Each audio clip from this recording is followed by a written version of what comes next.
झारखंड जिला जज का रिजल्ट निकला है और उसमें से हमारे साथ दुमका के एक लाल हैं जिन्होंने दूसरा स्थान ला करके अपने जिले सहित पूरे झारखंड का नाम रोशन किया है।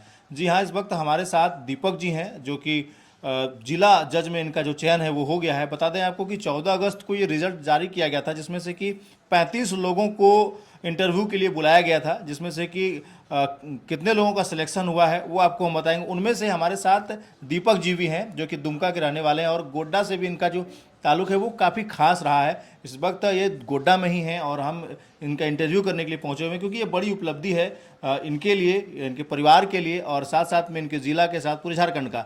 जो लोग तैयारी कर रहे हैं जज की, उनके लिए भी ये खबर काफ़ी अच्छी रहने वाली है कि वो कैसे कर रहे हैं, उनको क्या कुछ सीखना चाहिए और कैसे शुरुआत करें, वो हम इनसे जानेंगे और आप लोगों को बताने का प्रयास करेंगे। आशा है आप लोग कमेंट सेक्शन में ढेर सारी शुभकामनाएं दीजिएगा। आइए इनसे हम लोग बातचीत करते हैं। सर, हम चाहेंगे सबसे पहले आप अपना परिचय हमारे दर्शकों को दे दीजिए। जी, मेरा नाम दीपक कुमार है और इस समय मैं एडिशनल पब्लिक प्रोसिक्यूटर के पोस्ट पर कार्यरत हूँ दिल्ली सरकार में। मैं मूलतः झारखंड के दुमका ज़िले के एक छोटे से गांव दिग्घी है जो कि सरैया प्रखंड में है, वहाँ से ताल्लुक़ रखता हूँ। मेरी पढ़ाई लिखाई भी जो भी है गांव के स्कूल से ही हुई है। तत्पश्चात मैंने देवघर से हाई स्कूल किया है और उसके बाद मेरी पढ़ाई थोड़ी पटना से हुई। पटना विश्वविद्यालय से मैंने स्नातक किया है और दिल्ली विश्वविद्यालय से मैंने LLB और LLM की पढ़ाई की। उसके बाद वहीं पर मैंने प्रैक्टिस की कुछ दिन तक और उसके बाद मेरा चयन वहाँ पे दिल्ली में पब्लिक प्रोसिक्यूटर के तौर पे 2011 में हुआ था और तब से मैं वहीं कार्यरत हूँ और अभी उसके बाद ये चयन हुआ है। तैयारी इसकी कैसे कर रहे थे, इससे पहले जो तैयारी थी फिर यहाँ तक कैसे पहुँचे, उसको लेकर के थोड़ा ब्रीफ करिए ताकि जो स्टूडेंट हैं जो तैयारी कर रहे हैं उन तक काफ़ी अच्छा मैसेज जा सके। तैयारी है कि देखिए, आप बेसिक्स जो बेयर एक्ट हैं उस पर विशेष ध्यान रखें। बेयर एक्ट की पढ़ाई अच्छे से करें और उसके साथ जो भी लेटेस्ट केस लॉज हैं उसका डेवलपमेंट है उसको ध्यान में रखते रहें और पढ़ाई को नियमित रूप से जारी रखें। सफलता स्वतः मिलती रहेगी। कैसे पता चला आपको कि मेरा सिलेक्शन हो गया है? मेरा सिलेक्शन हमारे जो ग्रुप्स एग्जाम हैं, कब हुए थे इसके? इसके मुख्य परीक्षा का एग्ज़ाम 27 अप्रैल को हुआ था। उसका परिणाम 27 अप्रैल 2025 को हुआ था और उसका परिणाम, मुख्य परीक्षा का परिणाम 13 अगस्त को आया था। 13 अगस्त में कुल 35 लोगों को चयनित किया गया था, इंटरव्यू के लिए बुलाया गया था और उस 35 में से फाइनली जो है 8 लोगों का चयन हुआ। कैसे पढ़ाई करने के लिए क्या कुछ चीज़ें चाहिए, जज बनने के लिए कौन कौन सी किताबें पढ़नी चाहिए, कैसे तैयारी करनी चाहिए, कहाँ से शुरुआत करनी चाहिए, कहाँ जा करके लगना चाहिए लोगों को कि अब जो तैयारी मेरी है वो सही जा रही है?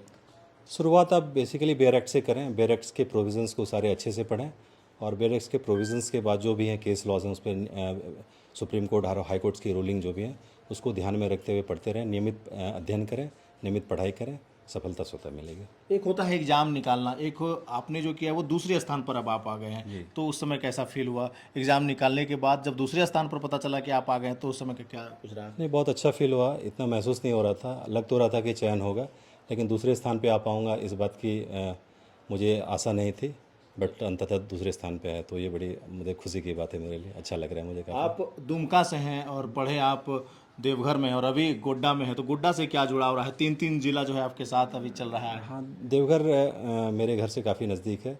मेरा गांव दुमका ज़िला का आखिरी गांव है और देवघर शहर काफ़ी नज़दीक है, तो देवघर से इसलिए मेरी पढ़ाई लिखाई हुई है। दुमका में मेरी बड़ी दीदी की शादी हुई है, तो इसलिए मेरा गोड्डा से पुराना ताल्लुकात रहता है, आता जाता गोड्डा है। में बड़ी दीदी की शादी हुई? गोड्डा में बड़ी दीदी की शादी ये आना जाना लगा? आना जाना लगा रहता है। जी जी जी। अभी कौन सा जिला मिलने वाला है, कुछ ऐसी जानकारी हो? अभी कोई कुछ भी नहीं पता है। आगे की क्या प्रक्रिया? जैसे माननीय उच्च न्यायालय ने जो आदेश करेंगे, जिसकी जहाँ पोस्टिंग होगी उसी हिसाब से फिर ये जिला तय किया जाएगा। अभी किसी भी तरह के इसके बारे में कोई जानकारी नहीं है।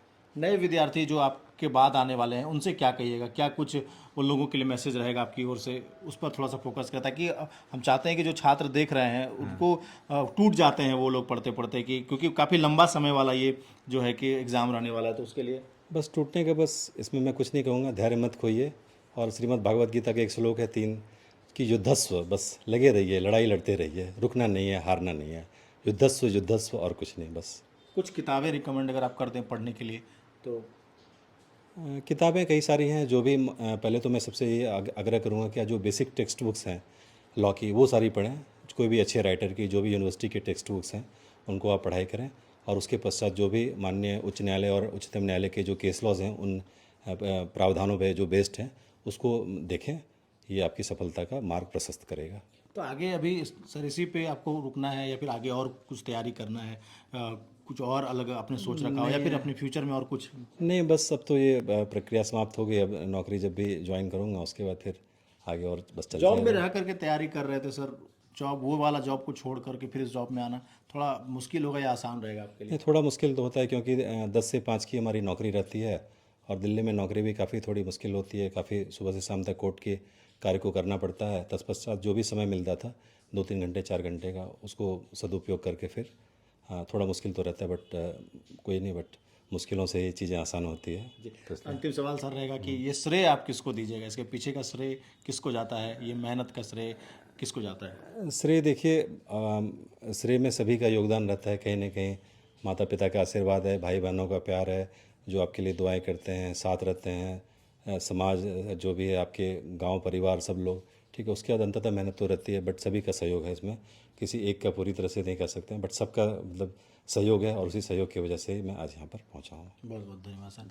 तो देखिए कि इस वक्त हमारे साथ जिला जज में इनका सिलेक्शन हो गया है, दुमका के रहने वाले हैं, देवघर में इनकी पढ़ाई हुई और गोड्डा में जो एक इनका परिवार रहता है। तो ये यहाँ पर पहुँचे हुए, तो आशा है कि आप लोग इन्हें कमेंट सेक्शन में ढेर सारा प्यार दीजिएगा और उन स्टूडेंट तक इस खबर को ज़रूर भेज दीजिएगा जो इसकी पढ़ाई कर रहे हैं। बाकी झारखंड के लाल हैं और झारखंड की धरती पर पले बढ़े हैं और झारखंड में ही अब इनको जो है कि वो कार्य करना है, लोगों के बीच में पहुंच करके लोगों की समस्याओं को हल करना है। आशा है कि ये अपने कार्य में लोगों की अच्छी मदद कर पाएंगे और एक अच्छे जज के रूप में उभर कर आएंगे। बाकी ऐसी तमाम खबरों के लिए बने रहिए हमारे साथ, देखते रहिए जिला जोहार। धन्यवाद।